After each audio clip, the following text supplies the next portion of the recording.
ഹൈന്ദവ സംഘടനയിലെ പ്രബല സമുദായങ്ങളായ SNDPയും NSSും ഒരുമിക്കുന്നതിൽ എന്താ എൻ്റെ പിന്നിൽ രാഷ്ട്രീയ ലക്ഷ്യങ്ങളുണ്ടെന്ന് ഞങ്ങൾക്ക് സംശയം തോന്നിയിരിക്കുന്നു. അത് കാലഘട്ടത്തിൻ്റെ ഒരാവശ്യം, ഈ ഐക്യം ആവശ്യമാണ് എന്ന് സംഘടനാപരമായും ആവശ്യമാണെന്ന് എനിക്ക് തോന്നുന്നു. എൻ്റെ പിന്നിൽ രാഷ്ട്രീയ ലക്ഷ്യങ്ങളുണ്ടെന്ന് ഞങ്ങൾക്ക് സംശയം തോന്നിയിരിക്കുന്നു.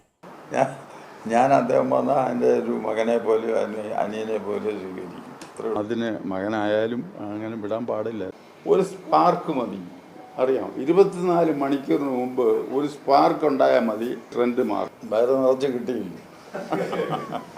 ചാനലിപ്പോൾ കണ്ട ഒരൊറ്റ വിവരം മാത്രമേ അറിയാവുള്ളൂ. അതുകൊണ്ട് ഇതിനെപ്പറ്റി ഒരു മറുപടി ഈ ചാനലിൽ കണ്ടതിൻ്റെ അടിസ്ഥാനത്തിൽ മാത്രം ഒരു മറുപടി ഞാൻ പറയുന്നത് ശരിയല്ല. ഇതിൻ്റെ എല്ലാം പൂർണ്ണ രൂപം അറിഞ്ഞ ശേഷം അതിന് ഞാൻ മറുപടി പറയാം. അതുകൊണ്ട് ഇതിനെപ്പറ്റി ഒരു ചോദ്യങ്ങളോ അതിന് മറുപടികളോ നമുക്കിപ്പോൾ അപ്രസക്തമാണ്.